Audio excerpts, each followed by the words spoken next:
Okay, what's going on? Vincent Rapsardi, BigBlueUnbiased.com. Before we get into this video, we have a sponsor, Manscaped.com. Manscaped.com, 20% off plus free shipping.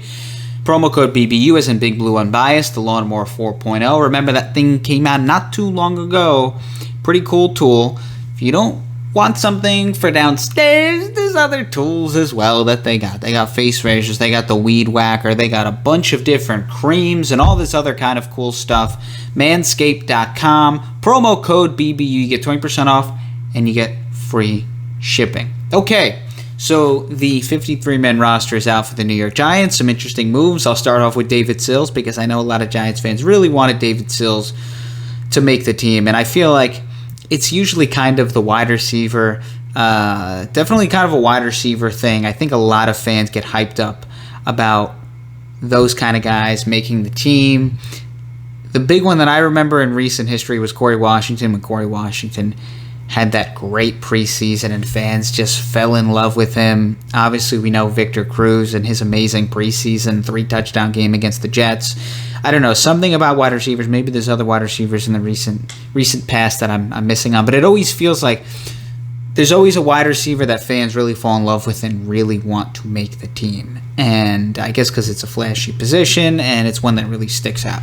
So David Sills did not make the team, but you have guys like Dante Pettis, John Ross, CJ Board, who did. And obviously over the past few days they've made some trades. BJ Hill has been traded to get Billy Price in that deal. The center guard from Cincinnati comes to the Giants. And then Ben Bredesen, who is a second-year player, fourth-round pick from Michigan, and they get him from the Baltimore Ravens. Now, these two moves, I'm not saying that these moves, these guys are going to be all pros and everything, but this is what it should tell you. The Giants are going all in to win this season. They wouldn't be making these two trades unless they were going all in to win. You don't make these two moves if, maybe 7 wins, maybe you sneak into the playoffs if you have a really high-end season and you play over expectation. No, these are moves where Gettleman knows that if he doesn't make the playoffs this year, he's done. And if Daniel Jones has a bad offensive line and is getting smacked around and is not performing, well, then he's probably done as well. So this is kind of the last-ditch effort to say, look, we're going to go all out. We're going to see if it works. I think that these moves are fine. I'm not saying that these are just, crazy moves, just making crazy moves just because you need depth. You get a player like Bredesen, if I'm saying his last name correctly. He's a second-year player, so obviously, you have him under contract for this year and then 2 more years after on his 4-year rookie deal. So you have him for a little bit, and he was a 4th-rounder last year. So you're looking at a fairly decent prospect, in my opinion. I still look at him as kind of a prospect as a second-year player. He has the ability to play guard, and now you're giving yourself some options when you're the Giants. You have Shane Lemieux, you have Bredesen, you have Nick Gates if you needed to move him to guard, Billy Price if you needed to play him at guard, obviously Will Hernandez. You have yourself some options. There's some options there on the offensive line. Obviously at tackle, they got options as well with Parrott, with Thomas, with Solder. There's some players there. I know people were not happy with their performance in the preseason against the Patriots just a few days ago, and I understand the offensive line didn't play that well. I thought Daniel Jones played fairly well, 17 of 22. He had that really horrific interception in the red zone, threw it in the end zone, and that was bad. That was a bad interception, but that touchdown to Caden Smith was really, really nice. Kind of reminded me of the Eli to Larry Donnell touchdown against the 49ers back in 2015. A little bit. And I thought Daniel Jones played fairly well. I mean, again, the offensive line really didn't do him any favors. And let's also be realistic. You didn't have Barkley. That's obviously arguably your most important offensive piece. Jones is statistically way better with Barkley. The numbers stand out. I remember putting out a tweet at some point last year where it was like with Barkley, it's like 21 touchdowns to 8 interceptions, and without Barkley, I believe he had more interceptions than touchdowns. So, and he's played a decent amount of games without Barkley, so it's not like it was a small sample size. You didn't have Barkley, you didn't have your number 1 receiver that you signed in the offseason, and you didn't have your first-round pick, and you didn't have Kyle Rudolph. So you didn't have a lot of players on the offensive side of the football, and I still think Jones played fine. I think he played fine. He wasn't perfect, could certainly be better, but considering you have all these offseason additions and then the big man Barkley coming back from injury and you didn't have any of those guys, I think that they'll be just fine if they're ready to go and they're healthy. So that is that. Obviously, like I mentioned, they traded B.J. Hill, which I don't really have an issue with because Leonard Williams right now is one of the best defensive linemen in the NFL. Last year, he had over 40 pressures, 11.5 sacks. He was outstanding. He was a beast. And Dexter Lawrence, he improved from his rookie season. He improved statistically in literally every category from his rookie season. That's great news because just because a player is good and has a good rookie season, that doesn't mean that they continue to get better. You look at a player like Jason Pierre-Paul when he was a second-year player with the Giants and he had that breakout year when they won the Super Bowl. You never really saw that kind of year ever again from Pierre-Paul. He was always a good player, but that year, that was like, people were like, could this guy be the next like Lawrence Taylor kind of player for the Giants? I'm not saying he was going to be Lawrence Taylor, but that kind of just, elite level defender that is, going to be the face of their defense for a decade.